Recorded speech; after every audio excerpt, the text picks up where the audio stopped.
I was never supposed to work the night shift. I had always been the daytime receptionist at the Silent Oaks Motel. A rundown roadside stop, barely managing to stay in business. My shift was simple: check-ins, check-outs, and handling the occasional lost key. At 10 p.m., I was supposed to clock out, go home, and forget this place until morning. That was the routine. That was how it was meant to be. Pete, the old manager, called me into his office just as I was gathering my things.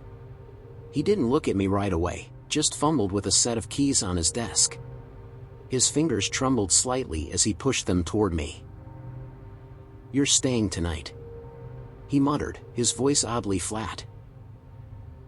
I frowned. "Why?" Pete finally met my eyes, but there was something off about his expression. Something vacant. Like he was staring through me, rather than at me. "The night guy didn't show up. You're the only one who can do it." His tone was firm, but distant, like he wasn't really there. I opened my mouth to protest, but the words never came. Pete's stare was unsettling. There was no frustration, no annoyance, just a blank sort of expectation, like he already knew I wouldn't argue. It sent a chill through me. I hesitated. The motel felt different at night. Heavier, quieter in a way that didn't feel peaceful. I could already feel that silence creeping in. But what choice did I have? Before I could think of a way out, Pete grabbed his coat and walked out the door. And just like that, I was alone. By 10:45 p.m., I was sitting at the front desk, staring at the outdated lobby decor. The motel felt different. The same cracked tiles, the same faded wallpaper peeling at the edges, but now everything seemed more alive in the worst way. The walls cracked, not randomly, but in a slow, rhythmic pattern, like the building itself was breathing. The fluorescent lights above me buzzed with a dull, electric hum, flickering just enough to set my nerves on edge. I leaned back in the chair, exhaling slowly. It was just another shift. Just a few more hours, and I'd be out of here. I had to kill time somehow. The old wooden desk had a few drawers, so I started pulling them open one by one, sifting through the clutter. The first drawer held nothing but crumpled receipts and an old motel guest book covered in coffee stains. The second had a stapler and a few loose papers. Then, I reached the bottom drawer. It was already open. Just a crack. I frowned. I didn't remember seeing it open earlier. Slowly, I pulled it all the way out. Inside, there was only one thing. A tape recorder. It was old, one of those bulky, plastic-cased models from decades ago, its once white surface now yellowed with age. A cassette was already inside. The label was faded, the ink smudged, but I could still make out the words written in shaky, uneven handwriting. "Do not erase." A strange feeling crept up my spine, cold and unwelcome. I wasn't sure why, but I suddenly didn't want to touch it. The drawer had been slightly open, like someone had left it that way on purpose. Like they wanted me to find it. I sat there for a long moment, just staring at it. Then, against my better judgment, I reached out.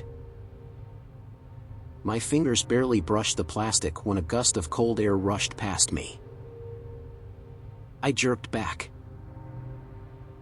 The motel door was still shut. The windows were closed. There was no draft. I swallowed hard. My heart thudded painfully against my ribs, but my curiosity was stronger than my fear. Slowly, I pressed play. The tape whirred. The static crackling through the speaker before a voice emerged.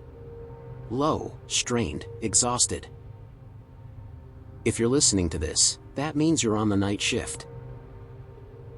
The voice was male, tense, like he was holding back something worse than fear. I don't know how much time I have left.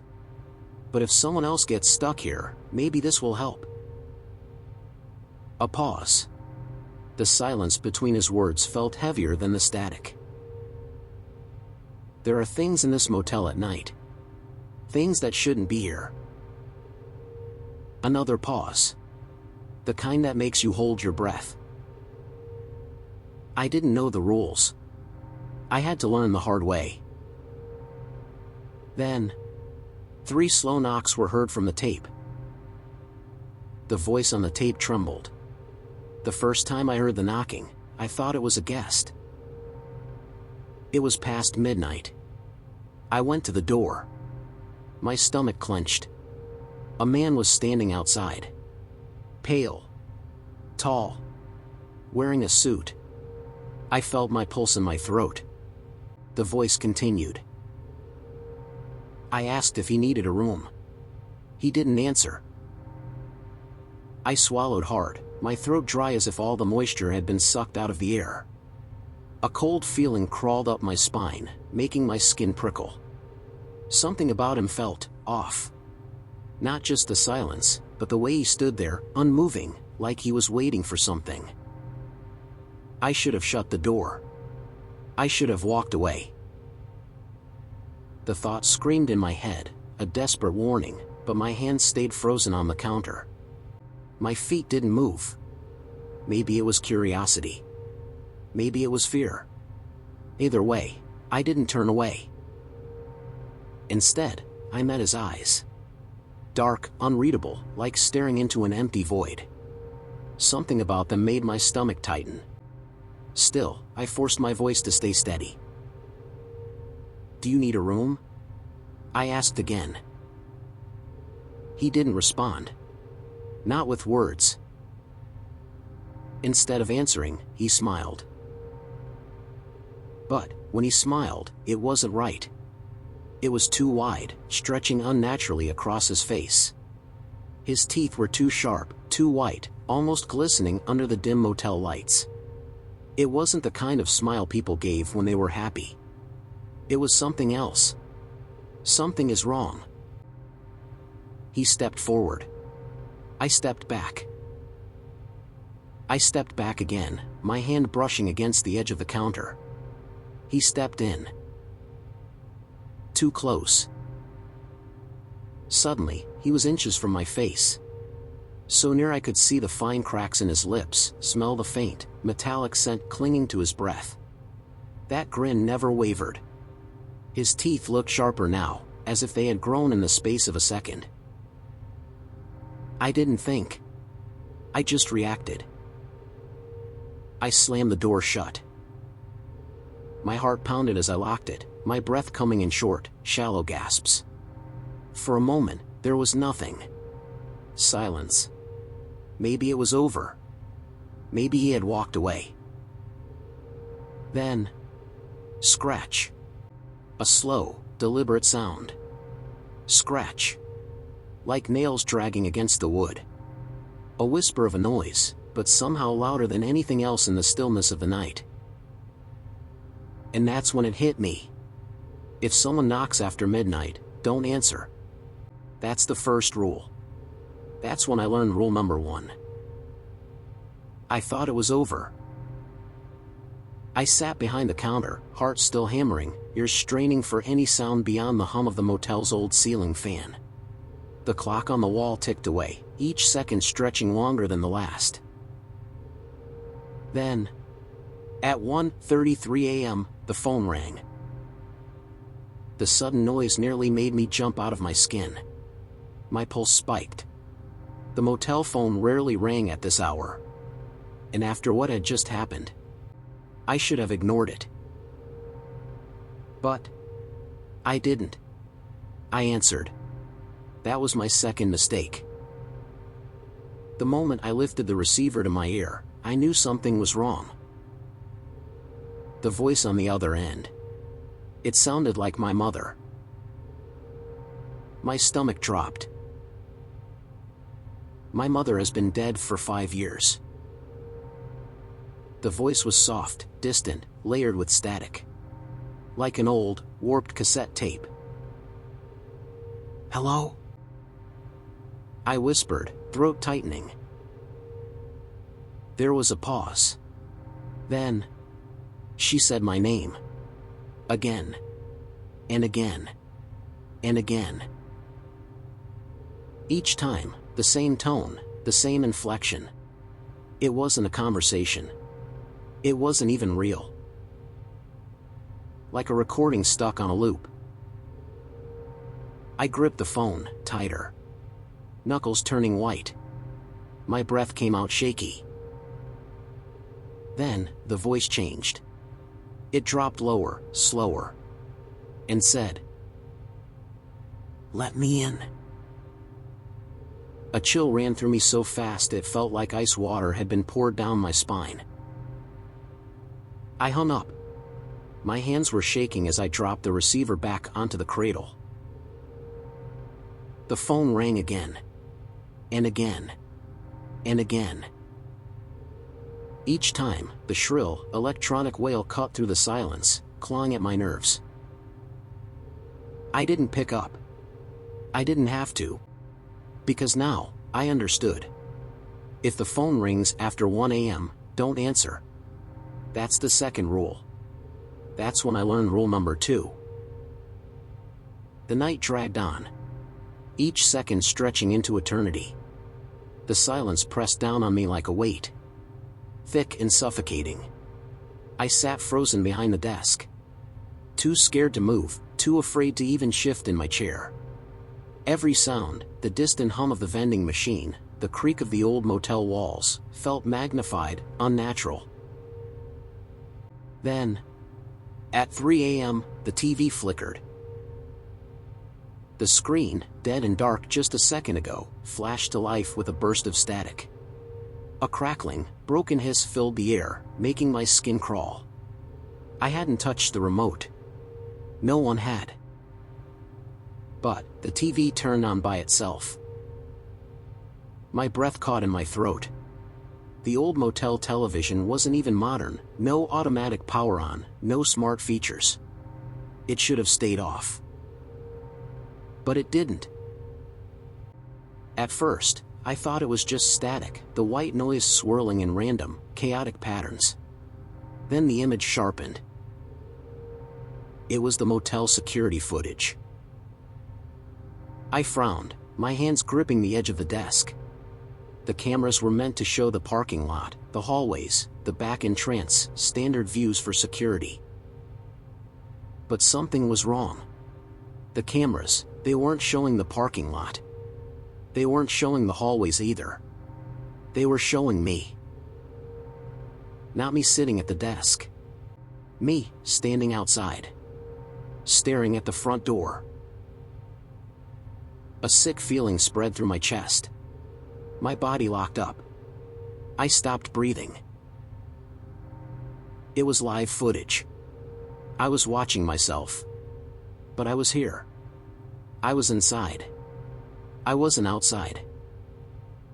The me on the screen was completely still, standing in the dim glow of the motel's neon sign. My head was tilted slightly downward, my arms limp at my sides. But my face was nothing but a blur. And then, the me on the screen started smiling. A slow, deliberate grin stretched across its face, too wide, too unnatural. Teeth glinted in the dim light. My stomach twisted. My pulse pounded in my ears. I wanted to look away. I needed to. But I couldn't. My eyes stayed locked on the screen, unable to tear away from the sight of myself, of something that looked like me, grinning like a hungry predator. That's when I learned rule number 3. If the TV turns on by itself, don't look at it. By the time 4 a.m. came, I was already a wreck. My hands were ice cold, my legs numb from sitting in the same position for hours. My entire body ached with exhaustion, but I didn't dare close my eyes. The motel was silent again, but it wasn't the comforting kind of silence. It was the kind that felt wrong. Like something was waiting just out of sight, just beyond my reach. I thought maybe Just maybe, if I could make it to sunrise, this nightmare would end. But I wasn't prepared for what happened next. I heard my own voice calling from the hallway. A chill ran down my spine so fast it left me lightheaded. It was me. My voice. Calling for help. Help me. A raw, desperate sob. Please. The sound of someone crying, my voice. My cries echoed through the empty hall. It was weak, trembling, broken. Begging. It sounded like I was dying. I clenched my fists so hard my nails dug into my palms. My legs felt like they had turned to stone, refusing to move.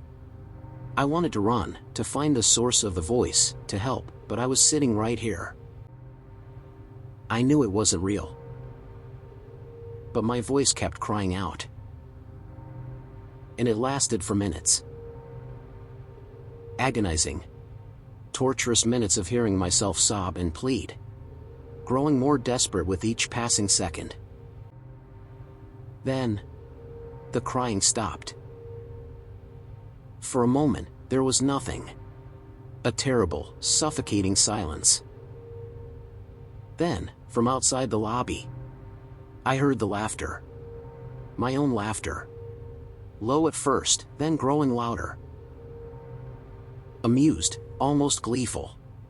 It sent an icy wave of fear through me, worse than anything before. I was confused, terrified, unable to process what was actually happening.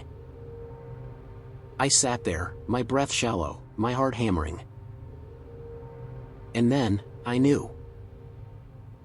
This is rule number 4. No matter what you hear, do not leave the front desk after 4 a.m. By now, exhaustion had seeped into my bones. I needed to get out of there, but my shift dragged on, refusing to end. Every second felt like a lifetime. Then, at 4:45 a.m., I heard someone whisper my name. Soft. Almost gentle. My entire body tensed. It wasn't the harsh static of the phone. It wasn't the distorted, unnatural tone from the TV. It wasn't even the eerie mimicry of my own voice. This was different. It sounded human. Familiar even. And it came from room number 209. A sharp chill ran through me. That room had been empty for years. I knew that. The motel records confirmed it. The manager had warned me on my first day. The room hadn't been rented out since before my time. And yet, the voice had come from there. I should have stayed put. I should have ignored it. But my feet were already moving. I stepped into the hallway. The corridor was dim, the overhead lights flickering faintly. The air felt heavier than before. Thick with something I couldn't name. My heartbeat thundered in my ears as I moved closer. Step by step. Until I saw it. The door to 209 was open. Wide open. Darkness pooled inside like ink, swallowing every detail past the threshold. But then, I saw someone standing in the corner. A shadowy figure, completely still. It didn't move, didn't react to my presence.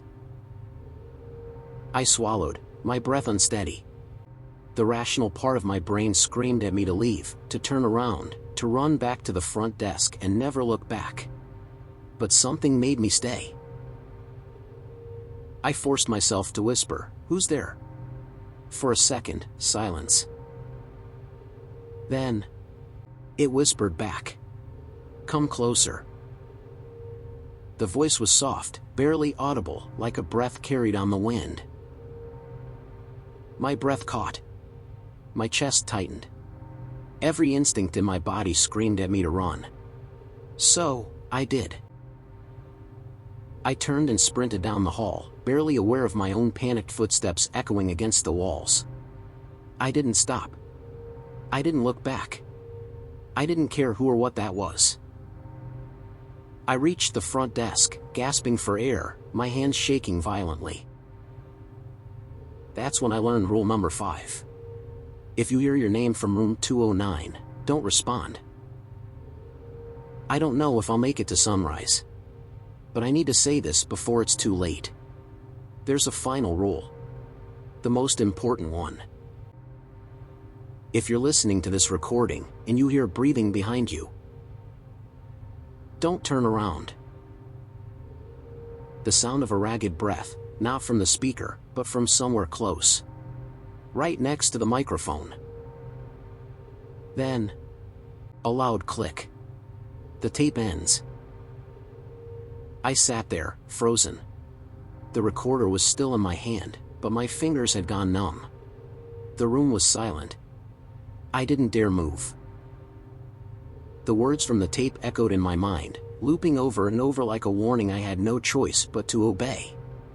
My heart pounded so hard it hurt, but I forced myself to breathe as slowly as possible. Then, carefully, I reached for my bag. My hands were trembling as I stuffed the recorder inside. I didn't want to touch it anymore. I didn't even want to look at it. I needed to leave, now. I grabbed my keys off the counter, shoved the motel log into a drawer without caring if it made a sound, and turned toward the exit. I was done. I was never coming back here. But then, I heard a ragged breath. Right behind me. Every muscle in my body locked up. My throat tightened. I squeezed my eyes shut. Don't turn around. The words from the recording burned into my brain like a brand. My hands clenched into fists. I wasn't breathing anymore. Then, click. The sound of the tape recorder. My stomach dropped. It had turned on by itself. I didn't move. I didn't reach for it. The static crackled, filling the empty space around me. Then, the voice came through. But this time, it wasn't his. It was mine. I don't know how it got there, but I didn't think much. And I ran. And I never went back to the motel.